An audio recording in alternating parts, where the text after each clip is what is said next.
to have, let's say, between 10 to 20-minute presentation, and then we will have a question and answer section. So I don't know if someone wants to go first, or whether we are going according the program.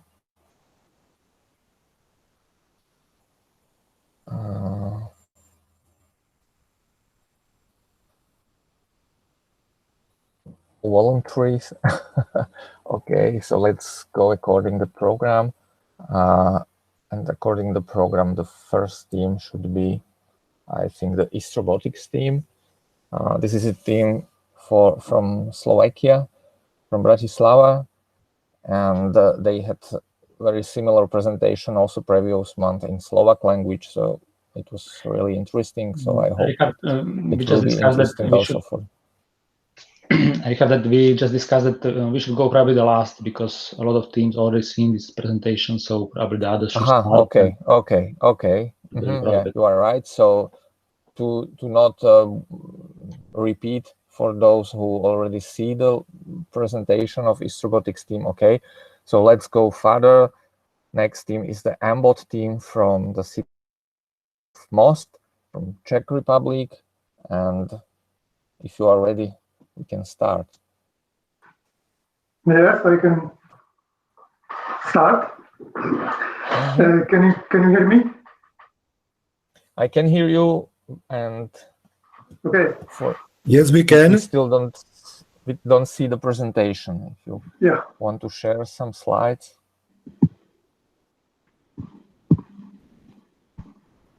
Not yet. It seems. Okay. Now it appeared on the screen. Okay. Okay, so you can start. Thank you. So hello. My name is Aleš Holub, and I perform at robotics competitions as AmBot, which stands for Amateur Robotics. I got into hobby robotics around 10 years ago. It's mainly fun and self-education for me. I'm interested in autonomous cars, artificial intelligence, and technological singularity. And hobby robotics came to me as a good way to experiment in these areas. In general, I try to find ways to make hobby robotics as simple and cheap as possible. That's why I ended up with a system where the robot is a modified remote controlled car, and the main control system is an Android smartphone. For Robotour and robo-orienteering, I use a robot named Ferda. It's a modified children's car, so it can be controlled by simple commands via Bluetooth. It also contains a few basic sensors, and it transmits basic telemetry via Bluetooth, so the smartphone can find out the state of the robot. The smartphone as a control computer has an advantage for me, that it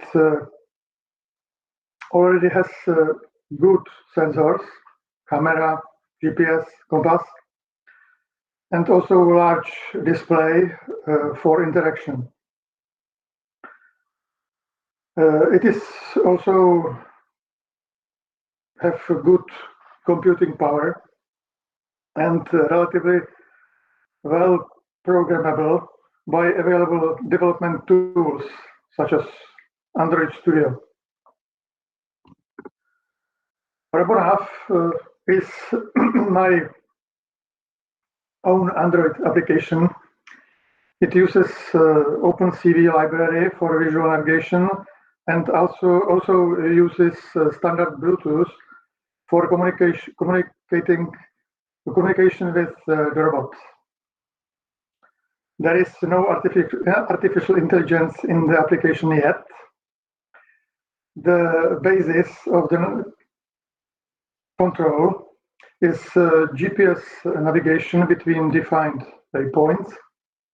And between these points, RoboNav tries to stay on the road by analyzing the image from the smartphone camera to estimate what the road is and in which direction it should go.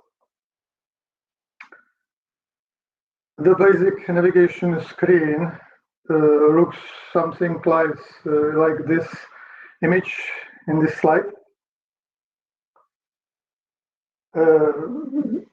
It can be seen that in good conditions, segmentation is relatively good, even with only HSV thresholding, but it is not sufficient in some other conditions.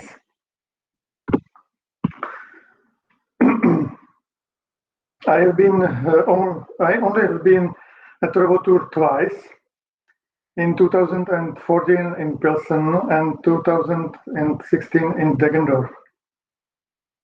I also wanted to take part in Robotour last year, but the competition was eventually cancelled. So I tried to at least participate in the Robotour marathon. But I had only one successful test attempt, about 100 meters long, in September. In the following months, I wanted to continue, but during the preparations for experiments, it turned out that as soon as it appeared on the path more fallen leaves, my control algorithm began to fail, to eventually unusable state.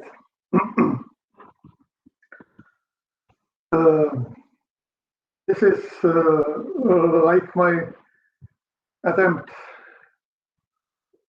seen in third-person view.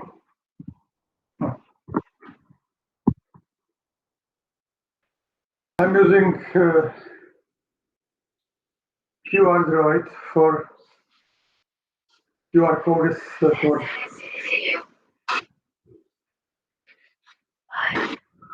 location of target.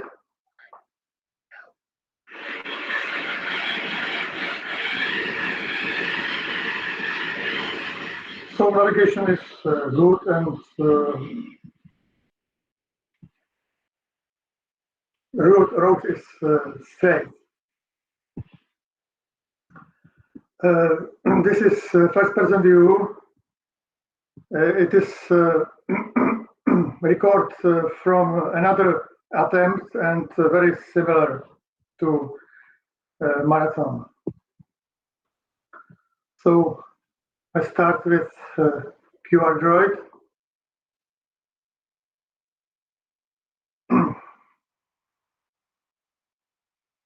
QR code for destination.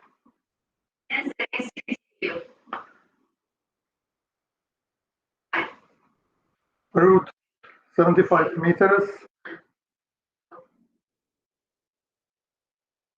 And reactional navigation, visual navigation.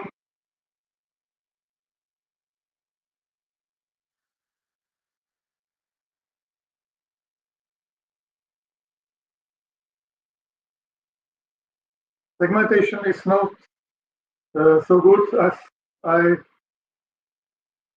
wanted. So this is my attempt for Robotour marathon. In 2021, I want to significantly improve the visual detection of the path. I will finally try to somehow use neural networks and machine learning. And I also want to improve the planning of the next ride using a local map. So far, the algorithm only responds to the immediate detected state. I'm also going to complete the full integration of LiDAR into the control loop. One of my problems is the lack of development time. Sometimes I don't get to robotics for many months. And also, I have little experiments with development for Android. It's still very complicated and confusing for me. So I am also exploring the possibility of using something like automatic programming or low-code development. Maybe it's a good time for try this approach. You will be seeing my results in the Robotour Marathon 2021, or you can check out Robonav source code on GitHub. This is all what I want to say. So thanks for your attention.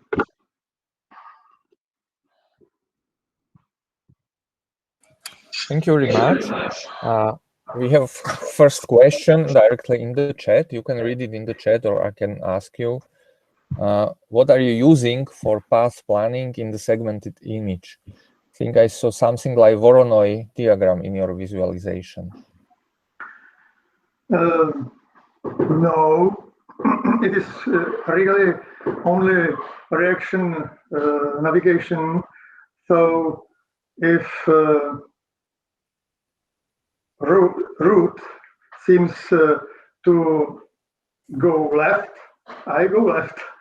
It is very, very, very simple navigation visual, and I really have to improve it. Mm-hmm. Martin Lohley asked, what were the blue and green dots in your Robonav screen? Blue one. Maybe you can share the screen again. Yeah.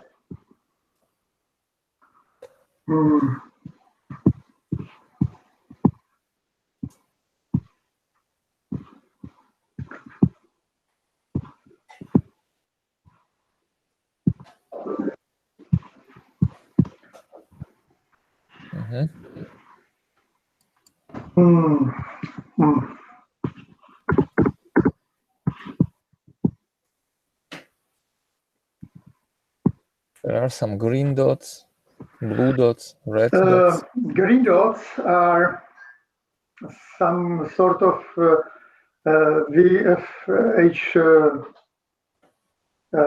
visualization where the route is and where the route isn't. So if left or right dots are red, I have to go to opposition direction. And blue lines are up. Red line is current direction. Orange line is direction to route, to destination, and big dot is command. So blue is slightly right. Something like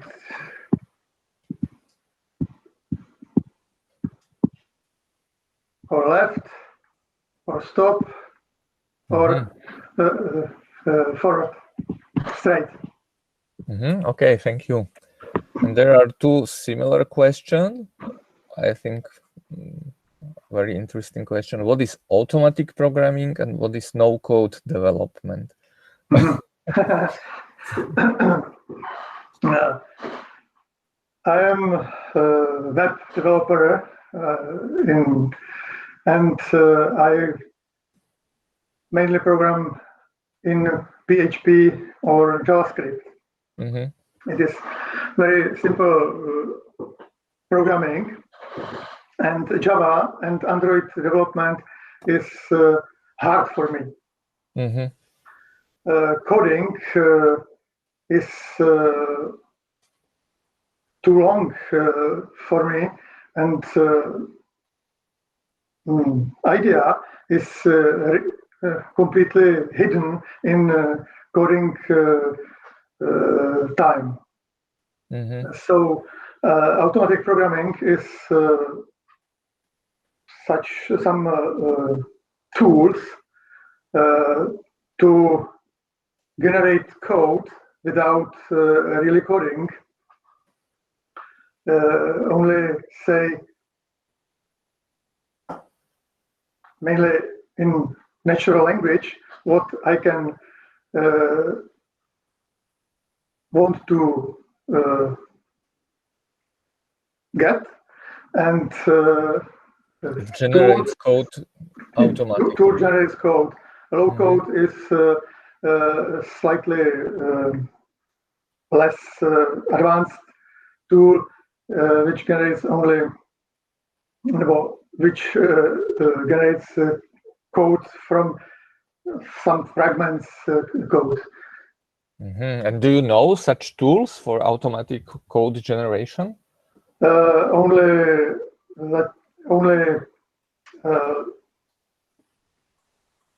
little. I have only a little understanding these tools, so I can't recommend any. Okay. Yet. Very interesting. Okay. Thank you very much for this. Maybe later more questions will arise. Yes. Thank you very much. I know that it was difficult for you to present in English and everything, but we really appreciate it. And I would like to ask second guest, which is from Bavarian town Deggendorf. This is for most of us very well known JECC team, and it will be presented by Jonas Fur. Jonas, please, it's your turn now. Okay, hi. Actually, Bernhard also wanted to say something, but he's not here. He wrote to me that he will be here in some minutes, but maybe okay, I can so you can start and you can something what he cannot hear. You can use this time without him. And Bernhard does his thing later when he's there. Okay. Okay, so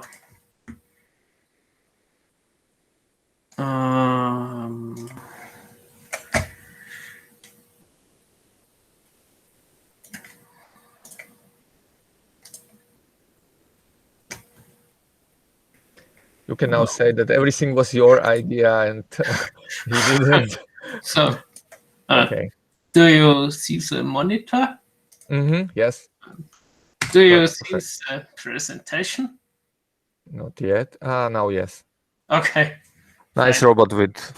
Thank you. So, to those who don't know us or the JECC Computer Club, we are some club of hobbyists in Deggendorf in Bavaria, and we do hobby robotics for a very long time.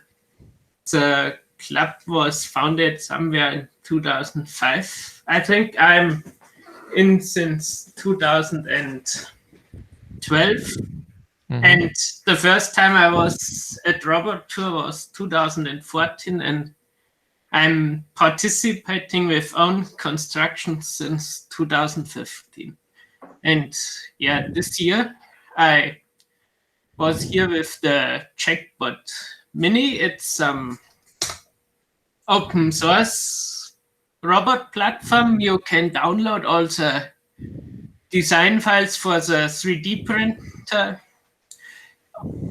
from our GitHub link, and then you can start. There are basically two configurations of the JECC. One is with DC motors and one is with stepper motors.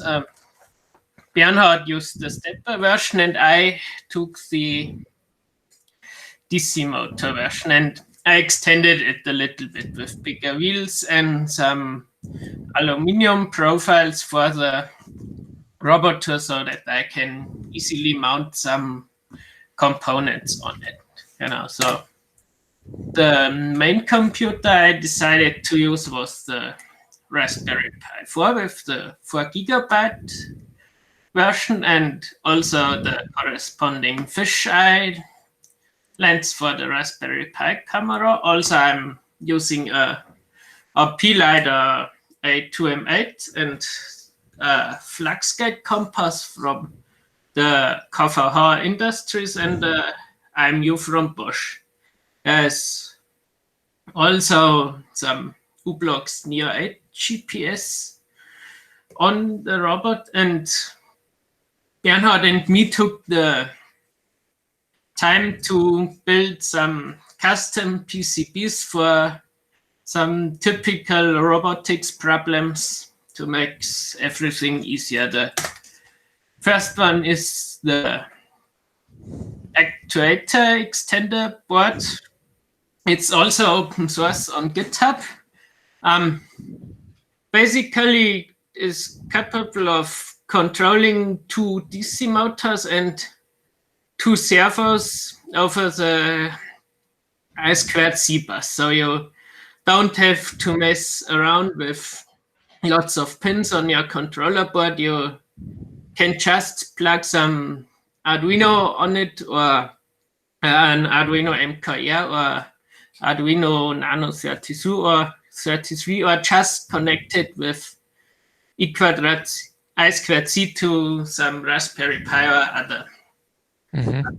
There is also some power supply on it, so you can directly connect some battery like the drill batteries we used in our robots. We also made some 3D printed supporter for these batteries. So it creates the voltages for everything, and also it is reverse polarity protected and overcurrent protected with a standard car fuse. There is also the possibility to connect an emergency stop button, and it's directly solved in hardware. So if you push the button, the robot will start braking its DC motor. So for the DC motors, they can go up to 30 ampere. Maybe you can also do current sensing with this board for some torque control and also back EMF measurements for some RPM control.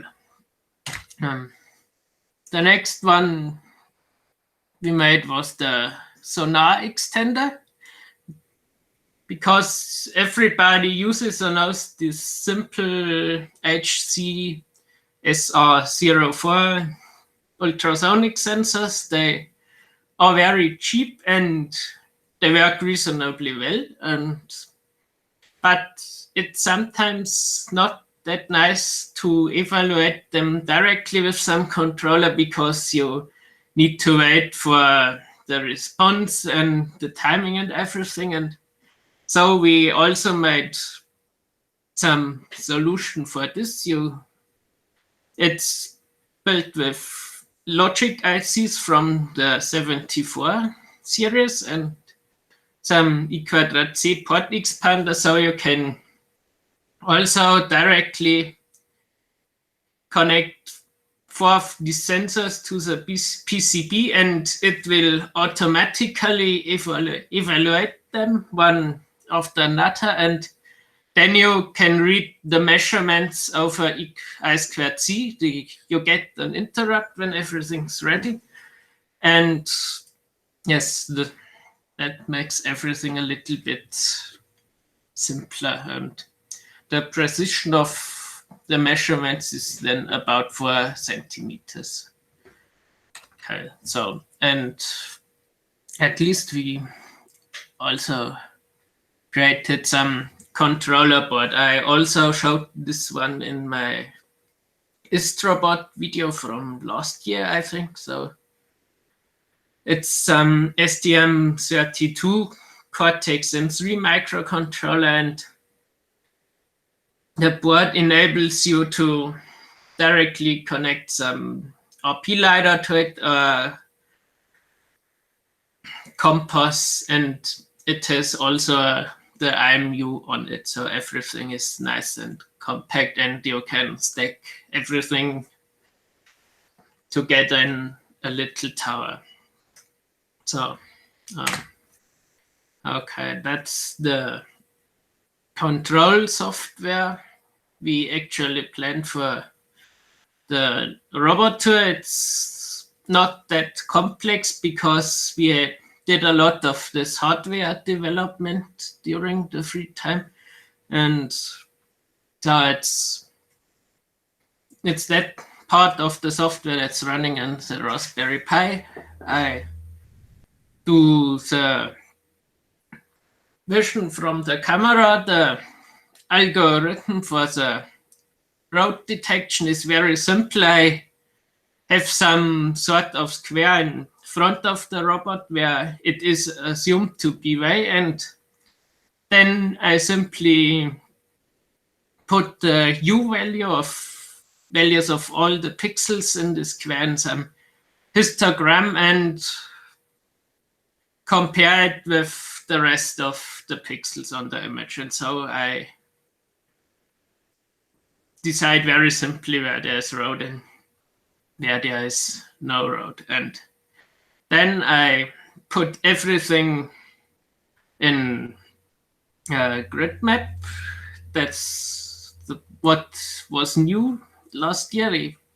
I didn't have that before with that complexity, and so I can try out different path planning algorithms with this. And so currently I've decided to go back to my older platform. Most of you may have seen this one on the Robotour competitions or at RoboOrientierung, because it's simply bigger and more stable than some 3D printed platform. And also you can mount more things on it. Well, at the moment I'm adapting also new control hardware on this platform, like the new battery holder for the drill batteries, and also the flux gate compass you can see on the lower right corner. And also I'm overhauling all the mechanics, like there are all the bearings worn out in the worm gear motors, and that's what I will hope to come up at the next contests with. And what's also ongoing is we have some student informatics student science society at my university in Deckendorf, and they are planning to do some students RC car cup when the pandemic is completely over in 2022 we planned it the first time, and this is completely organized by students, and so I'm also helping out there a little bit with some sample hardware and experience in rules for this type of competitions. Okay.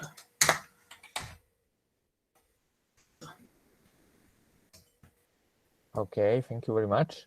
Also welcome your colleague. Hi, Bernhard.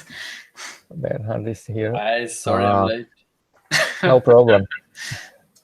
There is a question in the chat whether everything with your name in GitHub URL is something what you also designed, or whether I think that this question, whether it's your own effort or whether it's a team effort. Most of them is from me at some repositories. Also Bernhard contributed. So yeah. There is more than you two. Are there more people in the team? In our direct robots team, actually not. So it's just us. Because at the beginnings, I remember that JECC team was larger group of people. Okay. No. I have one more question. Or there is a from Pavel Iroutek question. Are you using both the sonar and RP LiDAR? Yes, I do.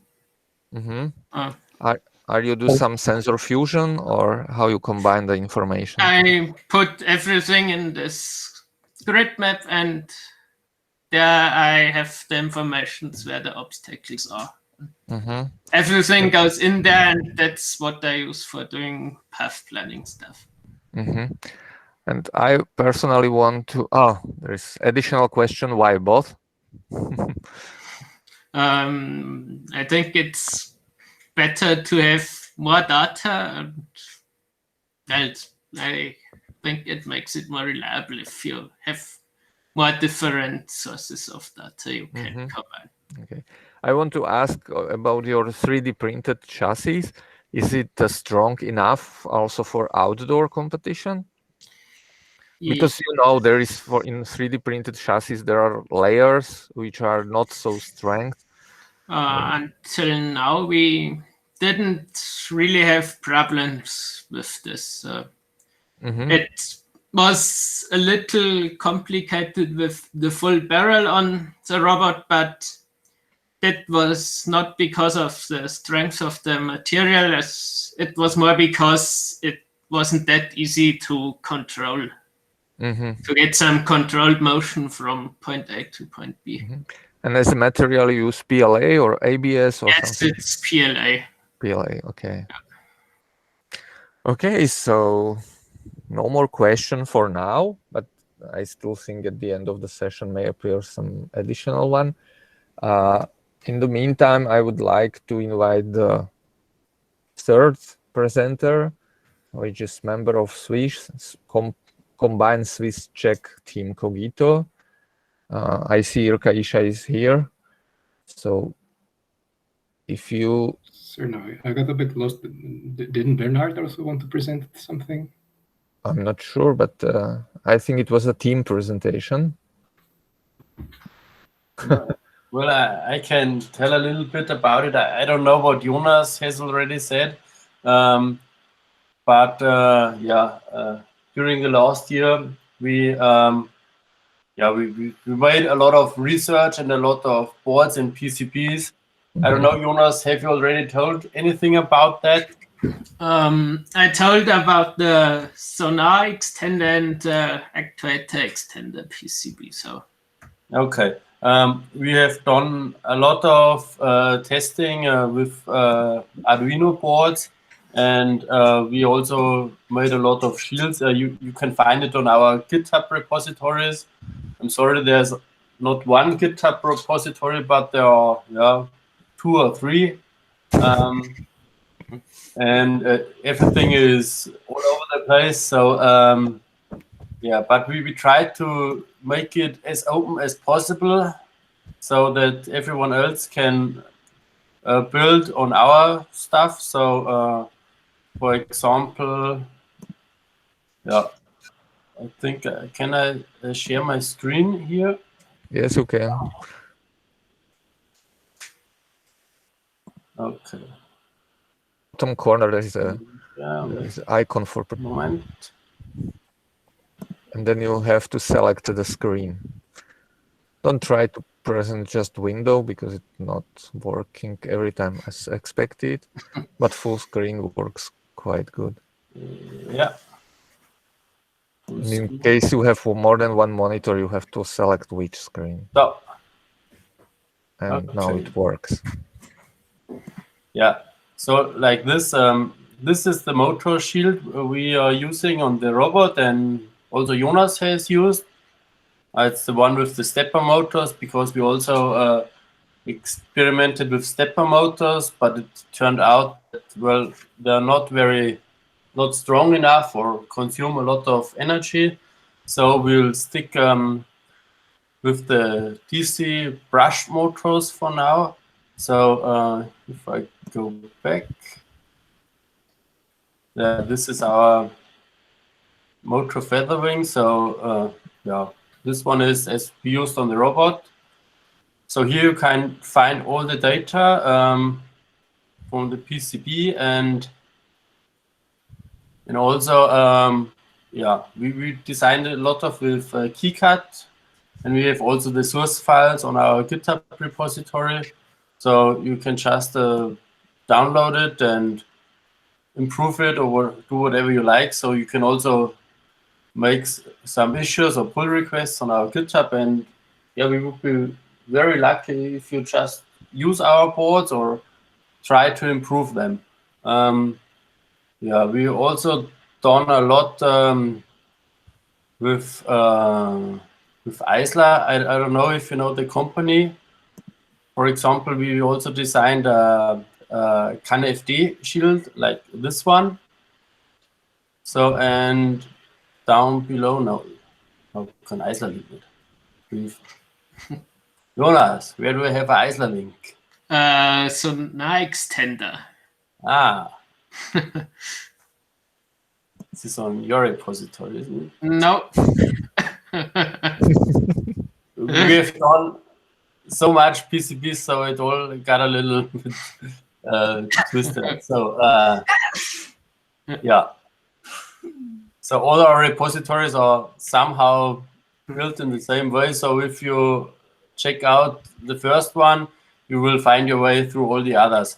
And so, and in this one down below, you find a link to Isla.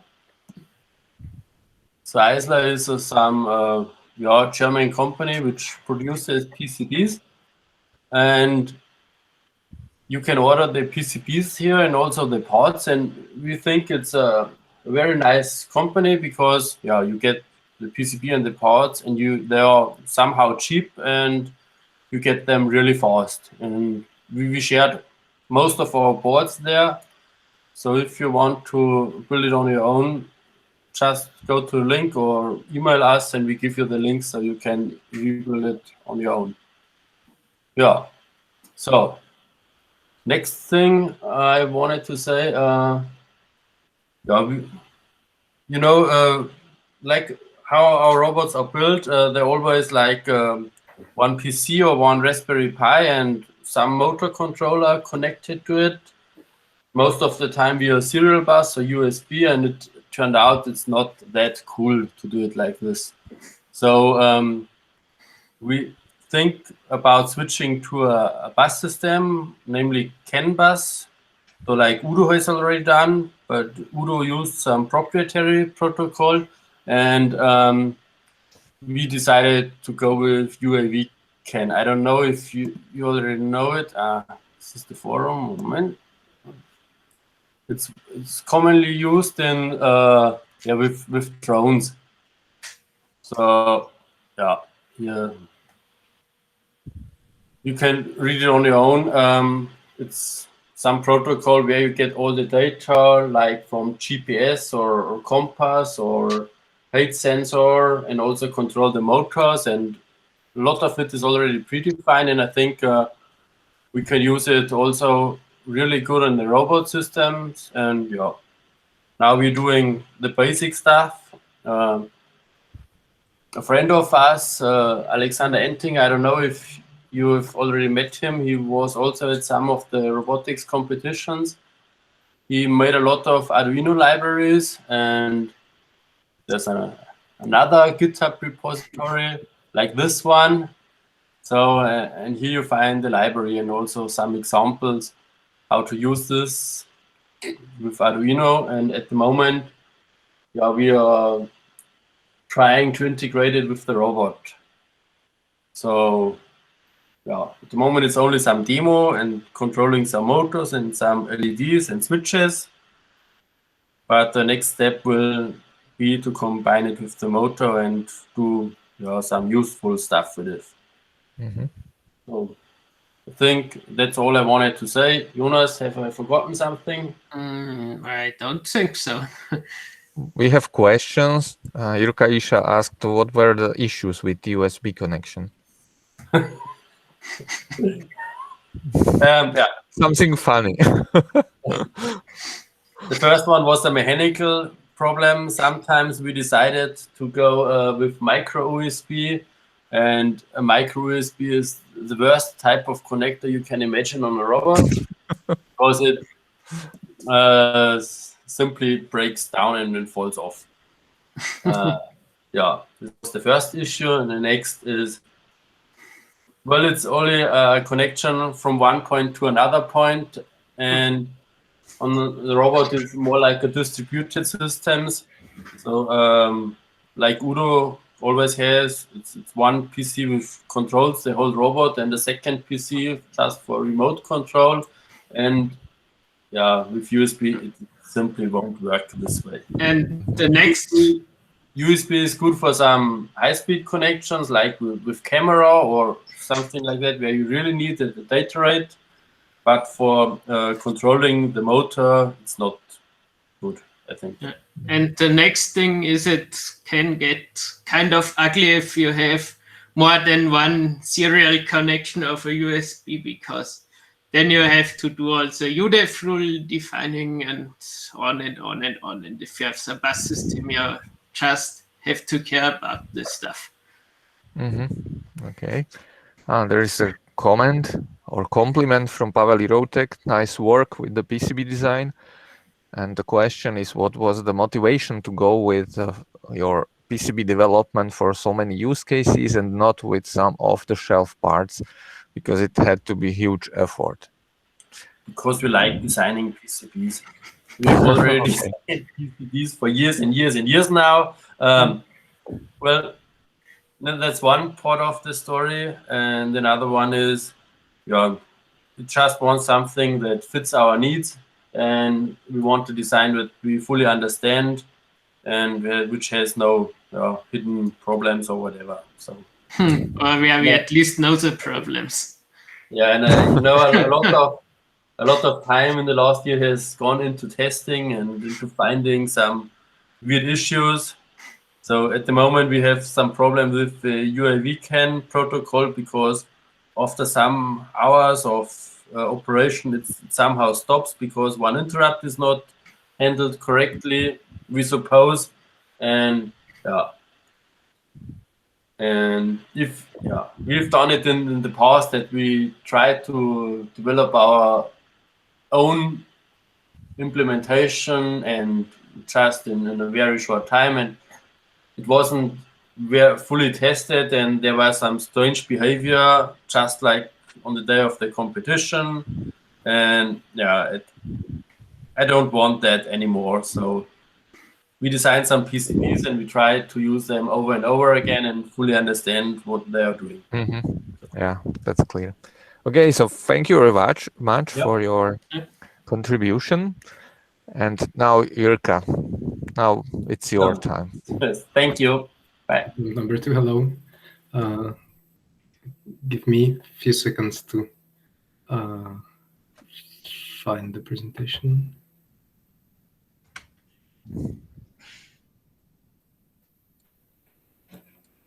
Okay, we can see the screen. So great. Perfect. So hello, I'm Jirka Iša from the Cogito team. I was asked to present as a participant in Robotour, or respectively Robotour Marathon, which has a small issue, and that is Robotour 2020 did not happen, and I did not have a single submission to Robotour Marathon, so that doesn't give me much room to talk about. So I'll talk about something else instead. I'll talk about participation of the Cogito team as part of the Robotika group on DARPA Subterranean Challenge. Of course, I want to start with what is DARPA Subterranean Challenge. I'll share something about the team. I'll show you some videos from the action. I will get to long-distance driving after all in the end, and then I would like to share things that we want to do in future. If you have questions or comments, please type them in the chat while I'm speaking. The structure is relatively free, so I would like to adjust to whatever you are interested about. Also, other team members are on the call, so I suspect they can add comments or answer some of the questions. So what is DARPA Subterranean Challenge? If, like some of you may remember, in 2004, DARPA organized DARPA Ground Challenge. That was the first big competition with autonomous driving. There was a 200 kilometers trek in the desert, and the cars were supposed to drive around. At that point, that was sort of an unthinkable task, very difficult, which is exactly what DARPA focuses on. But maybe almost possible. The competition had one major impact and one small one. So the big one is it inspired Robotour. So Robotour took direct inspiration from DARPA Ground Challenge. And the smaller impact is it kicked off the whole industry of autonomous driving. In the year 2005, when there was a second round of the competition, there were actually several vehicles passing through the track and making it to the goal. So now, around, I don't know, 2017-18, DARPA decided that driving outdoors where there is GPS, where there is sunlight, there is wireless communication, that's all way too easy. And it's time to go underground where it's completely dark black. There is no GPS. There is no wireless connection. There may not be paved roads. And let's see what happens. The scenarios they have in mind are rescue operations. So, for example, when there is a disaster in a coal mine, a rescue crew has to go in, but maybe there is some fire still in there. There may not be enough oxygen in parts of the tunnel. There might be somebody trapped somewhere, but you don't know where. So it's a very risky operation. So they want to send robots first to explore the environment and tell the rescue crew how does the situation look. Another application, because DARPA stands for Defense Agency, Defense Advanced, whatever, is also military. When they have to go underground into a cave, it's also a hostile and risky environment, so they need to understand first what they are going into. So DARPA designed 3 different circuits around 3 different types of environments. One is the tunnels I mentioned, which is, you can imagine a mine, coal mine or gold mine, whatever is a big hole in the ground. A second type of environment is urban environments. Examples of that are subway stations, but also large buildings where you still don't have the wireless connection, you still don't have GPS, and it may be again risky to go in. As an example, my mother was once in a supermarket when a shop with fireworks exploded in there. and it was nicely placed in the middle of the supermarket where there were the escalators, so the fire went across multiple stores in the supermarket. Not a good place to be in. And the third environment is caves. These differ from the previous two environments in that caves are not built by people for people. So in our experience, it turned out to be a lot harder to navigate for robots. These three events already happened, so that's where the videos will be from, with the exception of the real-world cave circuit, which was cancelled last year. There will be finals this year in September, if I remember correctly. The competition is divided into two tracks. One is real-world robots, where you really go into a place, you sit in front of a mine and you send your robot in. And the second environment is virtual competition, where the same kind of environment is modeled in robotics simulator in the latest generation of Gazebo. And the robot again goes in, or actually multiple robots in both cases go in, explore the environment. The task is to build a map of the environment, which can then be reported back to the human operators, and to detect and localize several types of artifacts, such as a fire extinguisher, because that's useful, a backpack, because that means there's probably somebody there, a survivor, which is like a dummy within a reflective vest, a mobile phone, again, that might be somebody, there may be somebody there. Very difficult to detect a mobile phone in a black cave. Very small. Rail, which is also red, few more things like that. So that's sort of the goal. Go in, create a map of the environment, detect the artifacts. The teams score points for localizing the artifacts within some precision. I think 5 meters is the limit. The layout is so that the team really sits in front of the place all the time, so we don't go in, which is a big difference compared to Robotour, where we walk behind the robots, and if something goes wrong, we turn them off. In DARPA Sub-T, if the robot destroys itself in the mine, well, then it's destroyed, and you'll never see it again. So let me show a quick video about the team. It should have sound. If you don't hear anything, let me know. This is kind of a step up for us, you know, even bigger of a challenge than we faced so far. It's intellectually kind of challenging, you know, are we up to the task? Can we use our existing technology, our existing expertise to get where we need to be successful? We are trying to showcase our technology, our expertise, and present to the world that we are able to combine our technological know-how with perhaps needs of or skills or expertise of manufacturers or traditional vehicles, and together we can bring to market, you know, autonomous versions of existing vehicles. We have decided to design one of our robots from scratch.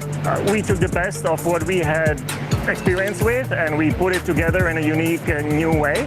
And the other robots that we have improved in various manners, you know, put different sensors on, make them maybe more robust, you know, to sustain themselves in the environment. It's a dynamic experience, and you know, every day is like a new approach that we are trying, big steps or small.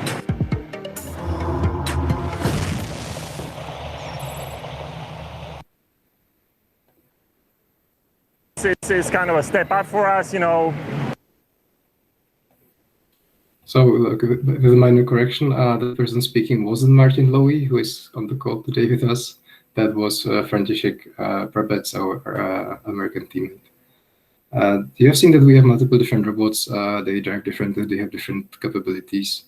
They even explore the environment slightly differently. Because this Cogito team, I will show you a video from Freya, the robot built by Cogito team. Before I let it play, and I'll talk over the video because there's no sound here. Let me explain what you're looking at. Freya has 4 HD cameras with wide field of view looking at the 4 directions, which is front. That's probably the most important image to look at, which is the top, second from the right. Rear, second from the left. And then the sides, left and right. It also has depth cameras or stereo cameras, slightly different types. So on the right middle row, you see the view from the forward-facing stereo camera, and on the left from the backward-facing.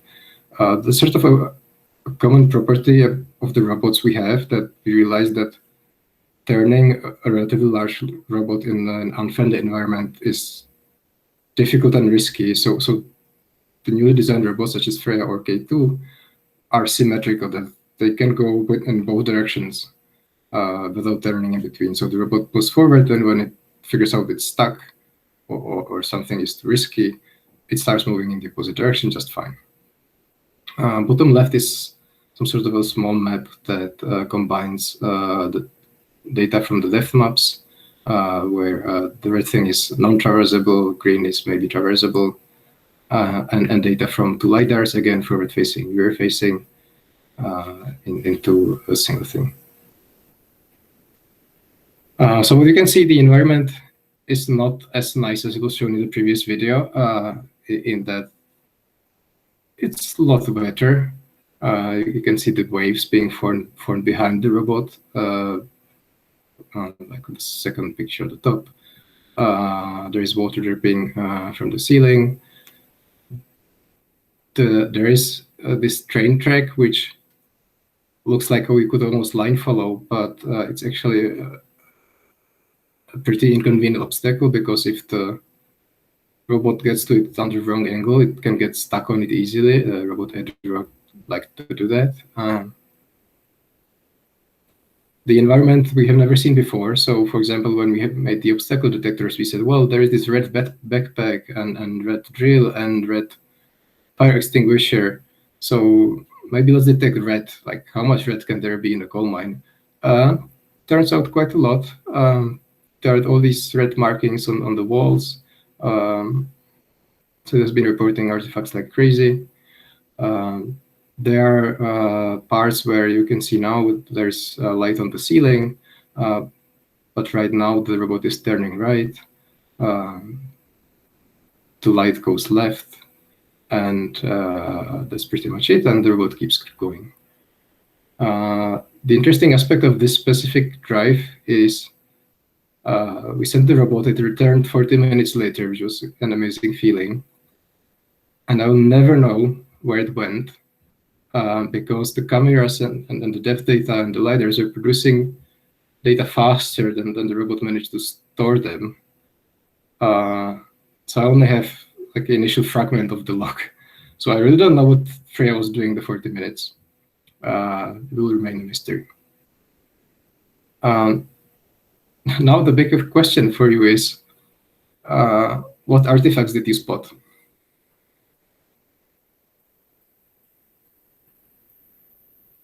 Any guess, anybody?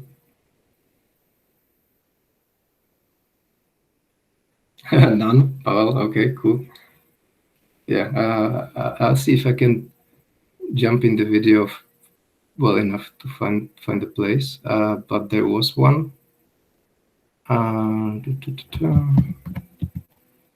Okay, jumping doesn't quite work. So there was one. Actually, maybe more towards the end. Yes. Oh. So again, but at least I know roughly the time.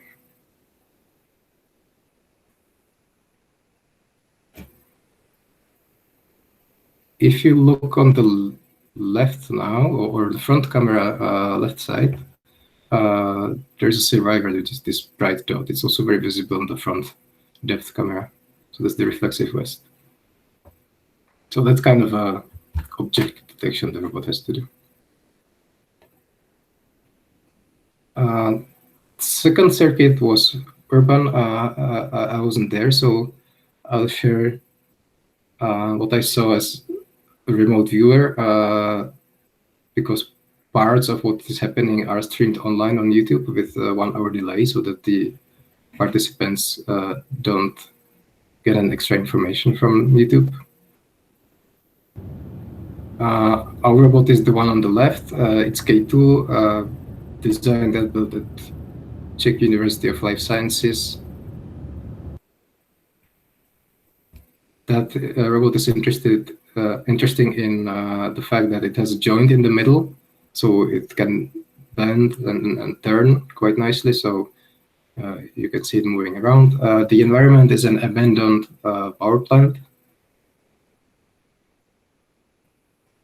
which is used for filming, like catastrophic sci-fis, for example. So the hallways included things like a car wreck, some debris, construction debris. As you can see, the world is a bit more 3D than a typical Robotour competition. The robot has to find a way not to fall from the slope. Now it was meant to turn left, got lost a bit, and now it's correcting. You can really see how it bends in the middle.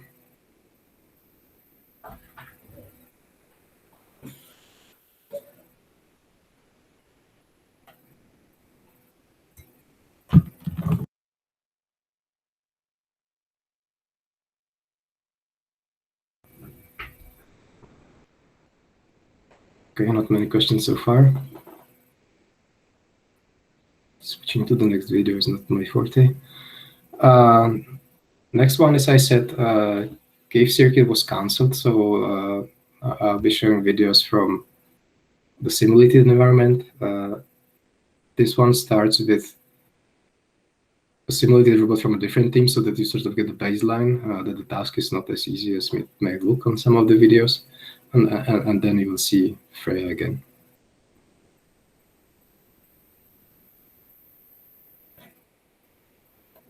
For these teams. So you think this one's going to be able to find a different path? Yeah, I think this robot will be able to find a different path. I've looked ahead a little bit, and we see their X2 robot actually able to travel 2.8 kilometers through this environment. So they're really using the speed of this X2 robot, which is faster than the X1 that we saw in Bark's solution, to traverse more terrain in a shorter amount of time. Fantastic. 5 active robots. Let's take a look at Sodium 24 Robotics. They are led by Malcolm Stagg, and he's leading himself because he is a one-man team. He's been focusing on his comms network and information sharing prior to heading to the cave circuit. He has competed at each of the virtual competition's circuit stops. And back to our dashboard. Still on World 1 Glyph Team Robotica, and there's the orange. You're starting to see them. They went left and right at that first decision making. Angela, what system is this? Because I have yet to see this one. Yeah, this is Robotica's Freya UGV, which they've actually designed after a real robot that they use. It's a custom robot that actually has cameras and LiDAR sensors pointing both front and back, so they're able to see all around them. They actually have 4 HD cameras as well. And you just saw a backpack in the upper corner, which I think their UGV can actually see using those surround cameras. So were they able to score it? That's the real question. Are we not sure yet? Yeah, they are actually able to score that artifact. Fantastic. And there it is. Oh, perfect. See, I told you guys, she's all knowing. She knows everything. She has the foresight as that Freya vehicle drops off yet another comm network, or excuse me, breadcrumb for their comm network. They've got 7 attempts. You can see now the newest distance from artifact. They've got about 32 meters to go. And this team, Tim, uses a technique that's called wall finding. Can you explain that to me? Yeah, so this wall following is similar to how you might walk in a hallway late at night at dark. You put your hand out and you ride along the wall. And what they've done here for their solutions is selected left wall follow or right wall follow in some cases, go deep or explore nearby. And I think that difference in behavior speaks to some of the advantages, again, of different solutions. We'll have to keep a track whether they pick right or left. That's the real question. See if they can get those systems spread out throughout this cave network. Let's take a look at Team Robotika. There's Freya, like we mentioned, they've got 3 of those systems, and then they're using 5 X4s, one of the most used systems throughout the competition. This team is led by Martin DeLuy. They've got 7 members from Czech Republic, United States, and Switzerland. It's quite an international team. They actually took 3rd place at the virtual competition at Urban as well.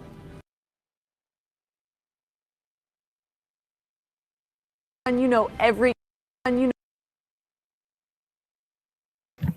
So they didn't say it. X4 is a flying platform, a UAV. So we actually have a team of robots which consists of 5 UAVs and 3 ground vehicles. There is a cost associated with each of the platforms, and the virtual team has a certain budget, so the whole group has to fit in that budget. There is a question about testing on the chat, like where can you test such things? Turns out that, for example, speleologists are very interested in exploring the caves. So if you find a local club and talk with them, they can maybe bring you to some interesting place. So that's, for example, what the team did in Czech Republic last year.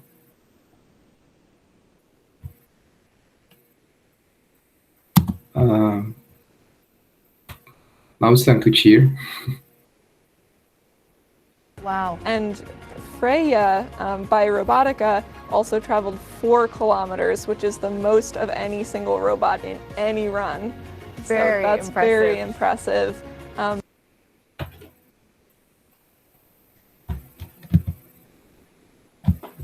Wow. And wow. Stop. I like the wow, but enough. So you heard it. Freya was a long-distance traveling robot among all the robots. If you do the math, there is a 1-hour time limit for the exploration, and with the speed Freya is traveling, it sounds like this robot was actually moving for the full hour without getting stuck. So that's the limit of what was feasible at the speed we were moving. Our results so far, we participate both in the system tracks, so like two-thirds or towards the end of the fund ranking. It's a really tough challenge. We do plan to continue into the finals, and we keep improving things. In the virtual competition, we are a bit more successful. There's one thing to note. DARPA distinguishes sponsored teams and self-funded teams, where sponsored teams get some investment or some amount of money in advance, and the self-funded teams compete for financial prizes. In the virtual environment, so far we always managed to grab one, so like 3rd place or 2 4th places overall, and 3 to 3 in the self-funded. So far so good. Next plans. You heard in one of the videos that our exploration strategy is relatively simple. That we just keep going forward.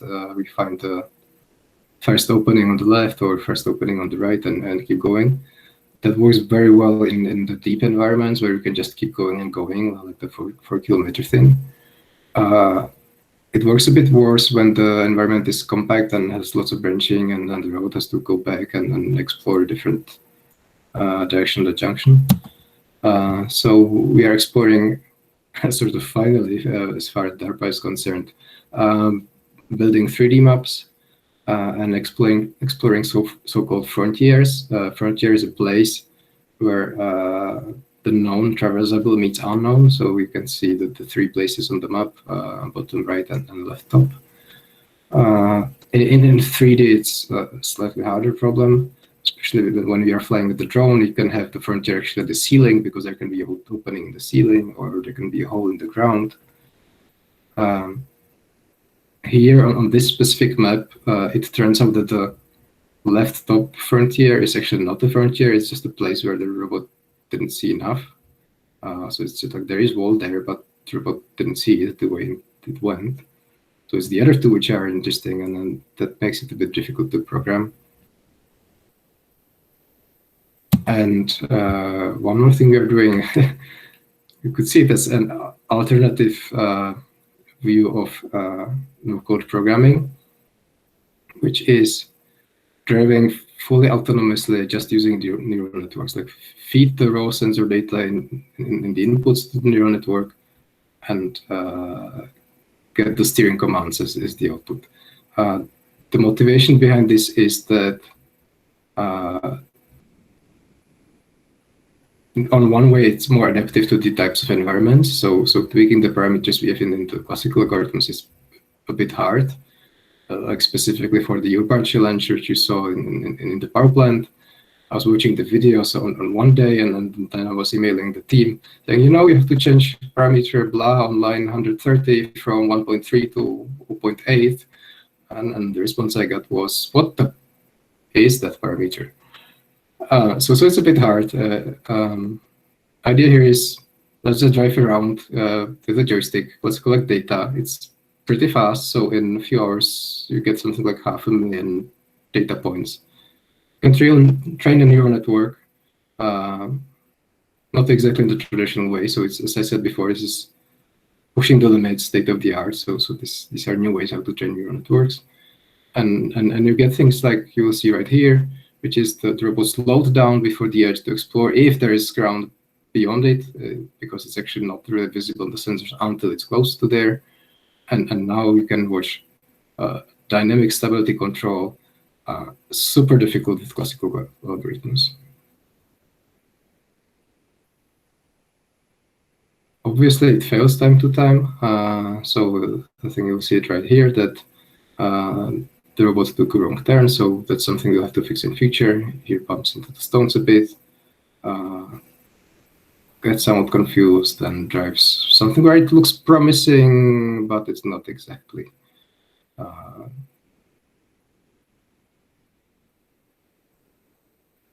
Tries hard after that, so it's still doing a reasonable thing. Here, I wouldn't dare to drive the joystick, to be honest. Robot is a robot, so it keeps trying, so don't give up.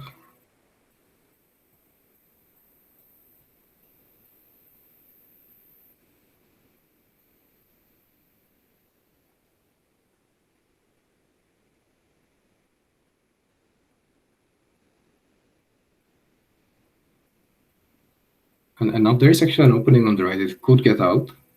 It didn't quite see it because it wasn't in the field of view. Tries hard again and finds another opening and just misses it. Not by much, but cannot recover from this anymore. The same neural network can work across different environments. So this is simulated urban environment. You see the red backpack that we are supposed to detect. Or this is a simulated tunnel environment, which has lots of stones.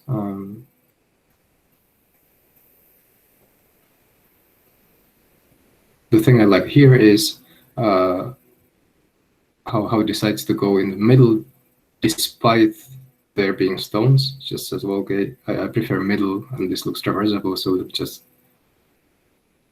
move on. Again, very difficult to program with the classical algorithm. Here it got a bit too close to the stones on the left.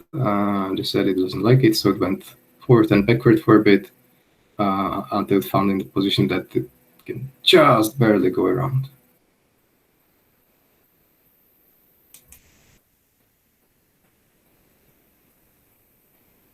And I'll skip the rest. There's one more interesting crash. So we plan 3D maps, frontier explorations, maybe using deep neural networks for driving it. These two things actually don't fit together, so we'll have to figure a few things out. How does it all fit? And then in the end, we will just win, and that's gonna be it.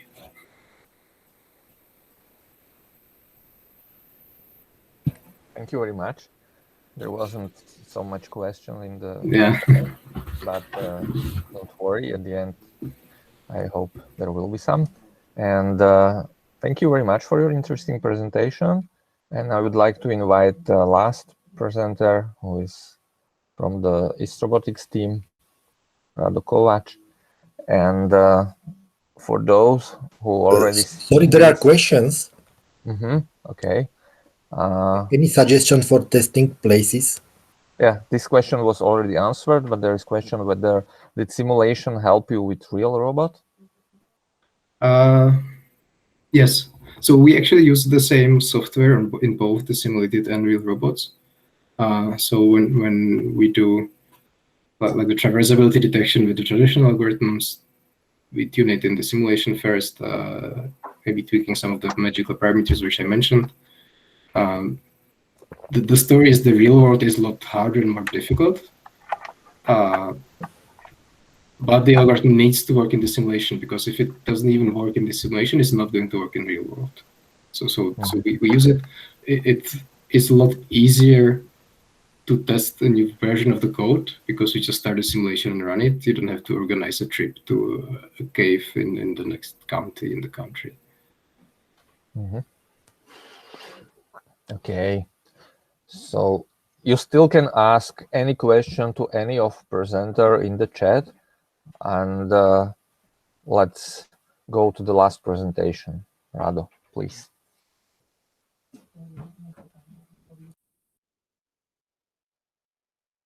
You have to switch on your microphone.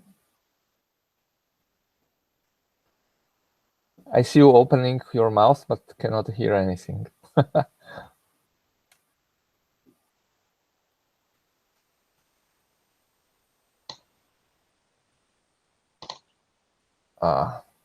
Some sounds appear, and also some presentation. Okay, stage is yours.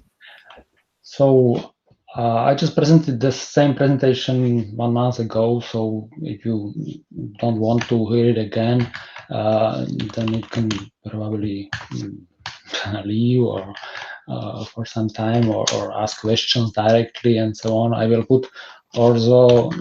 Make a coffee. Or you can make a coffee, yes. I will also put here some links to our GitHub and video. There is also the presentation, the video just we finished this weekend and so on. So you can also check the video in the meantime. And so, and I will really go through the slides more quickly. So please ask if you are interested about anything, and I will answer. Okay, so the Istrobotics teams, we are two, Pavel and I, Rado Kováč. Pavel started in 2007 with some toy pedal car, which we connected to some controller and so on. Then we go for some RC model chassis from 2008, I think, yes. And we were wearing there some notebook and some trailer for beer and so on. And in 2014, probably we switched to this new RC model chassis, which we are using currently. And from this, the robot changed a little bit, but okay, the changes for the last years are not so big. So we just put all the electronics into this green box and mostly built some poles with the camera and GPS and so on.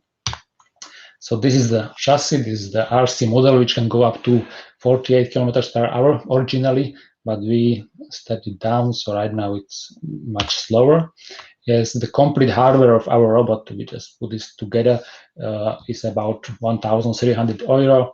We have the chassis, which is the most costly part. Yes, then we have the Jetson Nano with some Arduino, some SD card, and some Wi-Fi controller. Then the depth camera, inter-real sense, some 2D lidar. But we also, for some previous years, we also use the JECC lidar, and also we have the standard GLONASS receiver, cheap version, and so on. Some big batteries to drive more than 4 kilometers, and so on. Okay, so this is probably the basic characteristics.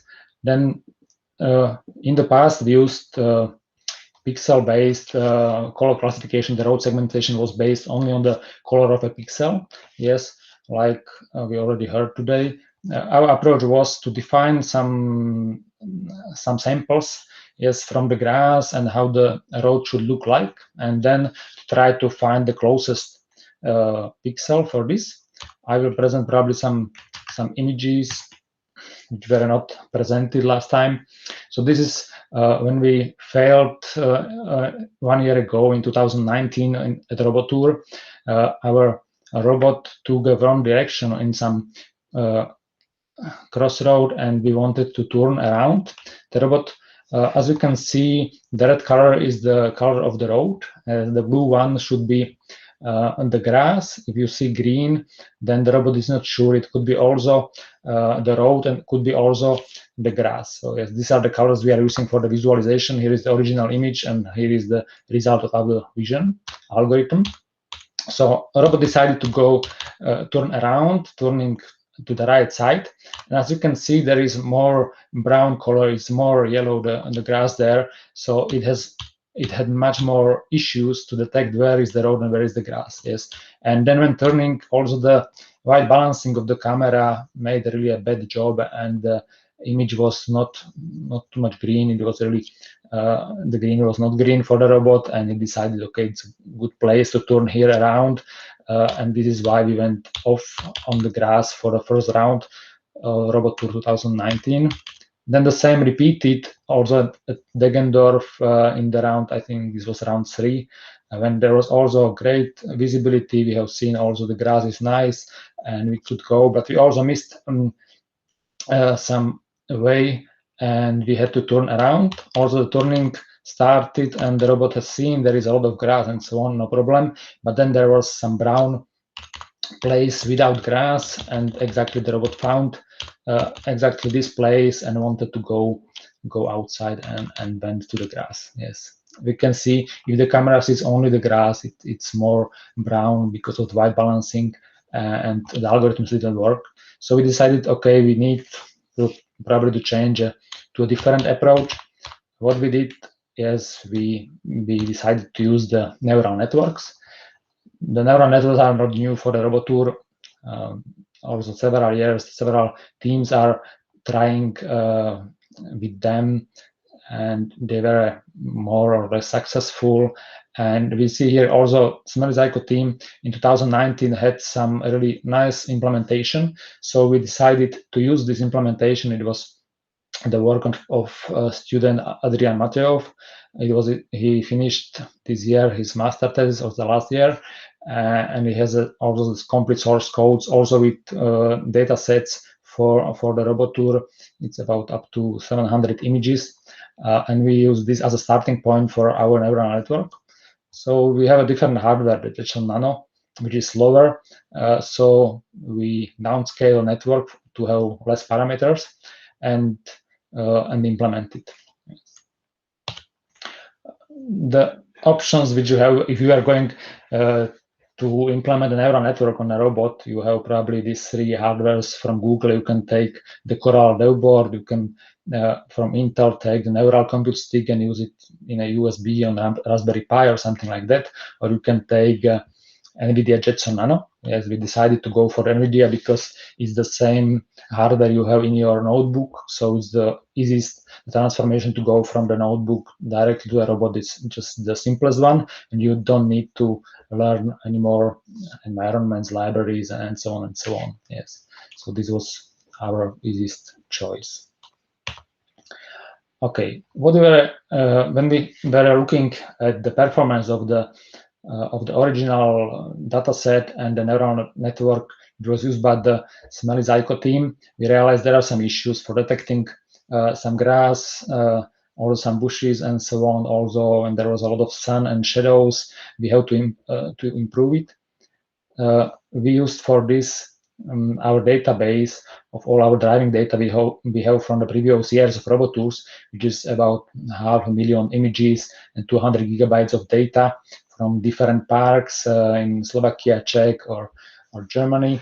And we use this data to find more images which were labeled incorrectly, and then we did manually the annotations, the labeling of these images. Yes. So what we used for this is the tool, the pixel annotation tool, which you found on the internet. It is a tool where you are just driving some lines with the correct color, and then the algorithm will find the boundaries between the regions which belong to the same color, and so on. So you really need to put on these few lines in the image, and it can detect the road correctly, and also the forest with different color and so on. So this was the tool we used. When we were deciding how we will annotate the images, we had several questions in mind. How many categories we will fill for driving, for annotating the image? Because originally there was probably 20 categories. We decided, okay, it would be fine if the robot could detect at least these 15, 13 categories and so on. But then we realized that if you have small people, small cars, and so in the image, it takes you much more time to mark it correctly and so on. So we decided that it is okay just to mark what is road, what is not road. Yes, and then also the definition of the road was some challenge for us, because okay, what is a road if there is a carbs and you know that the robot will not be able to drive there? How you should fill such an image? Yes, so we decided, okay, that our definition for how to label, how to annotate these images is that we will just for the neural network, we will teach the neural network just to understand where the robot could drive just only from the information which is in the image. So probably if you look at some stars from top, you will probably label it differently, and you should probably not color this side on the red, because the robot could not drive from this point there only based on the information which is on this image. So this was how we agreed. If there is also some small grass or some leaves on the road, you can just annotate it as a road, because you know that the robot could drive through it even if there is small bunch of grass. So this was what we decided how to label it. Then we annotated about more than 500 images from 3 different parks where was the Robotour in the past. Yes, on the GitHub link you can find also our dataset, and you can also find there a link for the original Smelly Zyko team dataset, and we use these 2 datasets for training our neural network. Yes, so these are images we found were not correctly classified by the original network, and also some walls we edit to be detected correctly, some roads with leaves, and there was also some other cases where it was not just okay. And then we, as a data augmentation method to get more images for training, we use several techniques, which is standard in neural network training, to blurring the images, to changing contrast, and horizontally flipping to get 2 images from every image. Or we did also some cropping to use some bottom right part as a new image, where we used only the 3/4 of the image, and so on. We also try to learn to train the neural network or grayscale images, which worked just fine, and so on. Okay, the result for our network was quite nice. That really it could really drive in the park when there was no green grass. It was just brown leaves, and the neural network had really no problems just to detect in most cases the road. There were still images where it was an issue. Yes, images where you have some concrete roads with some grass lines and so on. The neural network was also very sensitive for any lines which will be there, because always a line could mean that there is a wall behind and so on. And also if you have some grass which is really which looks like a border, you should not drive there and so on. So a lot of images still were not perfectly classified. Also here the glass makes the problem. Also this kind of road was never trained for the network and also is not working perfectly. Also image with the snow is not working with the network. So these are just the issues we still have to improve. We have to challenge, and that's why we could not be sure how the neural network will work in the Klondike site, which was expected for the Robotour 2020. Yes, so still it could be a challenge, and the algorithms should be improved. Okay, the second kind of the new hardware we have for this year is the depth camera. We were not using this gap camera in the past. We are using the RealSense D435, which is a different field of view for the color and for the depth information, which is not good, but after some easy calibration, we know which pixel has which depth and so on. And there are other possibilities if you are looking for some depth camera for your robot, which you can check. The nicest is probably the Z Mini camera, which is probably a little bit more expensive. Okay, the algorithm we are using is just simple for detecting based on the depth camera where are the obstacles. What we do is that we will get for every pixel on a road. This is just for one line, as you can see here. For one line, we will get for every pixel on the screen. We will get some distance, how far is it to travel or to go to that pixel, and so on. Based on these informations, these are the lines for different slopes and so on. We will detect some platforms or something like that to calculate the obstacles and to identify the obstacles. So what we will do some difference in these depth values for pixel, for any pixel and the pixel which is 8 pixels below it. Yes, and based on these ratios and dividing this difference to the depth of the original pixel, we will get some value, and we know that how this value should behave for any distance and so on. So this is what we are using, just really simple algorithm which could be implemented and calculated for every pixel on the screen in the time while the neural network is also doing the interference for the current image. Yes, so this is how it is implemented. Okay, then I will show some examples how the robot is driving. Right now, I hope you see this video. This is just from the video we have on the YouTube. I just send you the link. And the video shows also the robot. In the middle is the vision image. So here you can see the original video from the camera we were having in hands and just going behind the robot. Here you can see the images which are only 3 frames per second, because this is what the robot is storing every second to the disk. And you can see there what the robot sees, what is the depth map.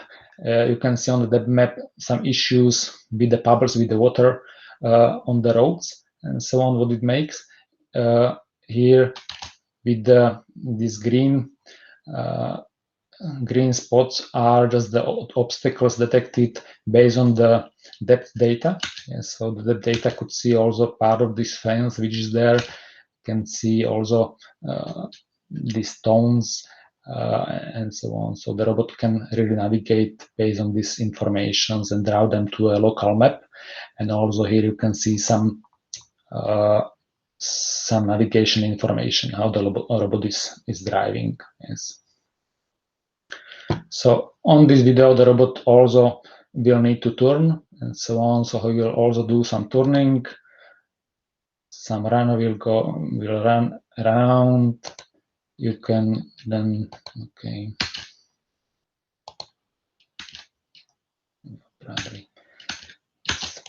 Here you can see that also there was a line on the original image. It was just different color of the asphalt and so on, or new and old asphalt was there. And the robot also, because of this line, did not correctly detect the road. Yes, so there were really, these were the few images where the neural network didn't work quite fine, because it looked probably it could be a wall or something like that in the image from what the neural network was trained. Yes, so there are several images where it was not perfect.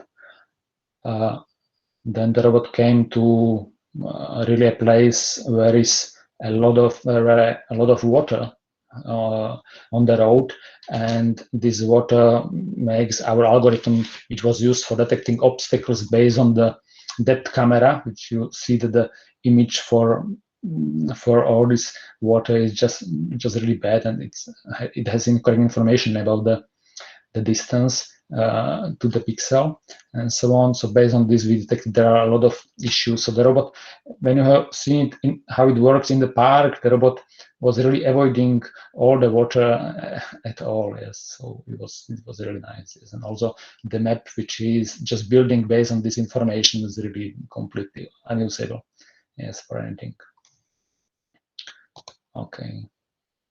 So, but on the end, he just somehow autonomously found a way around, because that's also nice for the neural network, that it can stop on narrating it from the different angle, and later he will probably go through a place where it originally wasn't able to drive through, and so on. Here you can see that when we are going, just the depth information is used only when the obstacles are closer than 7 meters and so on. So right now you will see that, okay, he is correctly detecting these poles, and based on it, it will just drive in the middle of them or avoid the closest one. Another issue is also here is a paved road. Yes, it's a lot of paving, and also these lines will fool the neural network, and the training is not perfect for this. We have really a very small neural network, and also the number of images is not too big, so this is what has to be improved for it. Okay.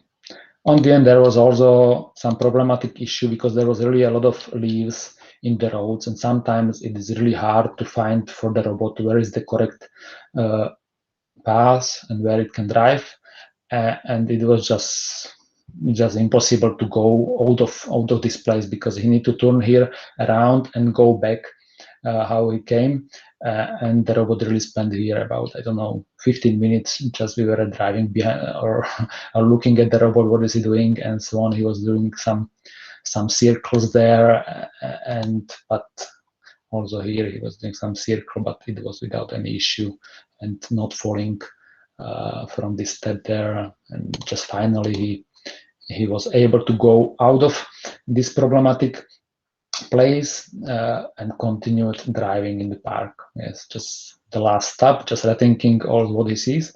Yes, it was still not perfect. He was not sure he can go through it, but when he came closer and closer, he sees, okay, I will go through this, and I will finish it, and so on. So it was nice finally. And then on the end, the robot was again stuck at some position between a tree and the water, where he just went back and was stuck in this position and wanted to go back, and there was no possibility. We are planning to add probably some rear camera to also handle better such situations and so on. So, okay, so this was the video you have seen. The robot was driving for about 4 kilometers in the park. Yes, we started here, and the robot did some two rounds in this park, and here he finished. You see a lot of times the robot took a wrong direction and had to turn back and continue, and so on and so on. So this happens very often, and we will try to improve this. We really wanted for this Robotour marathon to prepare some drive, which will be challenging also from the point of navigation and also from the point of the different obstacles that are there. Yes. So this was it. Okay, a little bit information about the software we are using as an operating system for the JECC Nano. We have Ubuntu, and we are using TensorFlow and Python libraries. And the original software is in C++, and the neural network part is a separate module which you can use by your own. Yes, which is just communicating with the C client. Yes, and also all the libraries are in the GitHub, and you can try them and compare the performance of our network to your network and so on. So it should be easy. If you have the Python and TensorFlow installed, then it should not be a big challenge. Okay, so the GitHub information I gave you also to the chat, so you can just check. Okay, thank you. If there are any questions, just feel free. Thank you, Joe. There are plenty of questions in the chat. I would start with the Jirka Iša question about how many training samples do you have after the augmentations? How many? I think we are using every image, and every image is just probably 5 times multiplied or something like that. So from every image, from 1,300 images, we get probably some 6,000 or 7,000 images. Yes, which we are so using. You have more than 1,000 original images, yeah? Now. Yes, because 700 were done by the Smelizajko team, and we added some 500 and so on. So these are the originals one, and then we're doing all these augmentations, then we will go up to 7,000 in our case. Okay, thanks. Jonas asked, how do you do positional tracking? Yes, we are not very good in this in this thing. So because we don't have all the hardware which will give us the information, how many turns did all the wheels and so on, because it's an RC model and so on. So because of this, we don't have this information, and we are really missing it at some points. So we are just somehow trying to calculate where we are in the space and in the local map, but this is always a challenge for us, and it's not very accurate. Are you missing the position information? Yes, I think we are not sure where to draw the information we get from the external sensor to the local map. We are not sure where we exactly are. We have some information from GPS, which is really 5 meters from here to there and so on. We would really like to know exactly where is our position in the local map, just to be able to do such turning and so on, so that the robot could really put the data which you see before him to go in the place and then to do some turning based on this. It would be really fine, but we really did a lot of tests of this, but it never worked. So we also would like to work on this. Samuel asked whether on the robot from the 2008, it looks like you are using 2 web cameras as a stereo pair to calculate disparity, and how much is depth estimation better with real sense?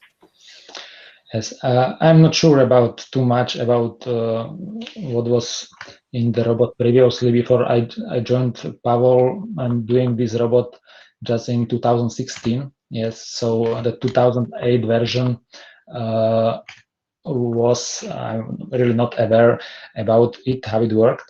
But then, as I know, Pavel, he was always doing a lot of hardware work there and not too much focusing on the software part. So when I came to the project and have seen that, okay, the complete robot are just 200 lines of codes or something like that, I was really, and there was a lot of code on the Arduino side and so on, but the main controller, which was processing the images from the camera and so on, was really, really small. So it was just another, I don't think it was a real algorithm and which could be compared to this depth estimation and so on. So, okay. And Jirka already answered with experience from another team that synchronizing pair of cameras is very difficult. Okay, and last question came from Martin Lohi that you proposed some changes to Robotour Marathon. I'm not sure if you are prepared to present the ideas now. Yes, I think the idea was that every year we discussed what could be changed in the rules, yes, for the next Robotour and so on. My idea was that, okay, let's just vote for all the participants. Let's do some proposals that I think in the next year it would be nice for our team to implement this feature. Also, Martin had a lot of interesting ideas just from the caves, from the DARPA Subterranean Challenge to implement features which will stop the robot not destroying itself, not falling from I don't know, from a step place down to the water and so on and so on.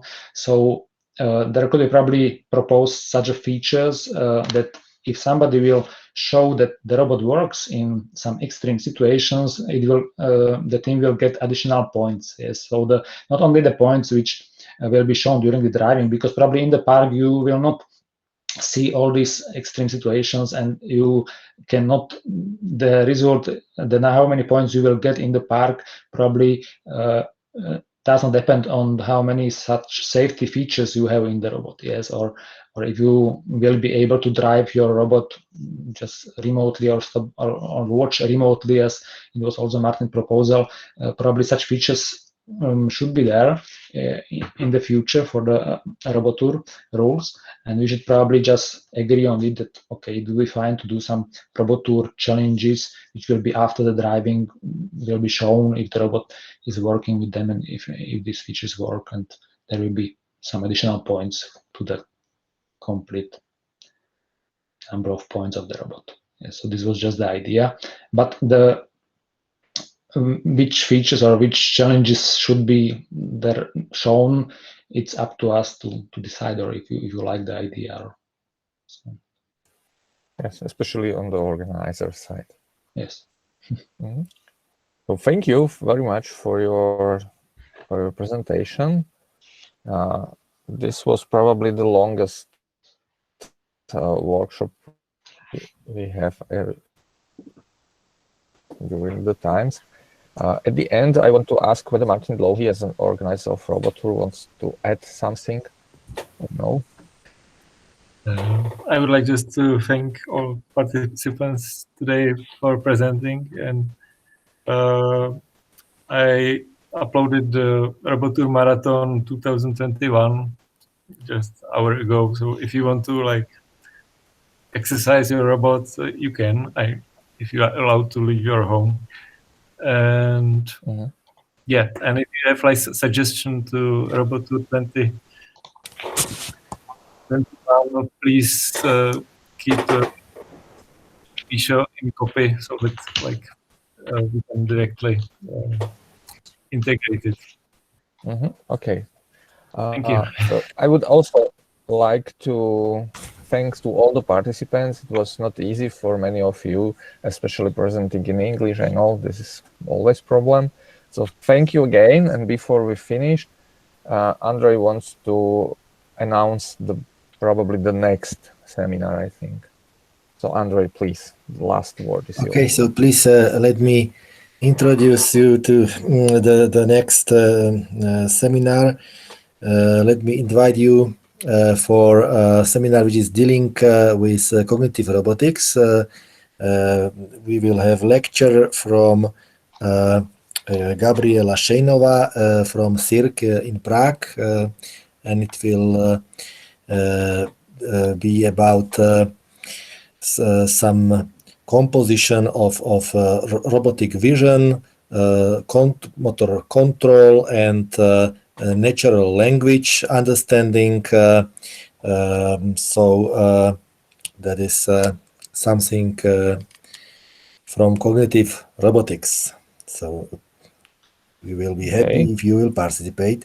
Of course, since this lecture is in English, we have to mention also that the next seminar is in Czech language. So that's maybe easier for some people and more difficult for another ones.